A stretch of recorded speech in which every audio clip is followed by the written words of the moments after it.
নৈহাটিতে মাধ্যমিক পরীক্ষায় হিন্দি মাধ্যমের কৃতী দুই ছাত্রীকে বাড়িতে গিয়ে সম্বর্ধনা দিলেন ব্যারাকপুরের বিজেপি প্রার্থী অর্জুন সিং। নৈহাটির গৌরীপুর হিন্দি হাই স্কুলের খুশি ঘটিক এবছর মাধ্যমিক পরীক্ষায় বিদ্যালয়ের মধ্যে সর্বোচ্চ নম্বর পেয়েছে। তার প্রাপ্ত নম্বর 554। এদিন খুশি ঘটিকের নৈহাটির খাপাড়ার বাড়িতে গিয়ে তাকে পুষ্পস্তবক ও মিষ্টি দিয়ে অভিনন্দন জানান অর্জুন সিং। একই বিদ্যালয়ের ছাত্রী গৌরীপুর লালদিঘির বাসিন্দা মেঘা তাঁতের বাড়িতে গিয়েও তাকে অভিনন্দিত জানান বিজেপি প্রার্থী। এদিন অর্জুন সিং বলেন, দুজনেই গরিব ঘরের মেয়ে, তাদেরকে আশীর্বাদ দিলাম ওরা জীবনে সাফল্য পাক।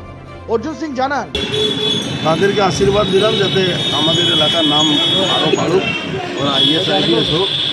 আমাদের এলাকাতে শিক্ষা অনেক উন্নত হয়েছে। গরিব ঘরে, দুটোই গরিব ঘরে দুজন ভালোভাবে আরও পরীক্ষা আরও সাকসেস হোক, ঠাকুরের কাছে এই।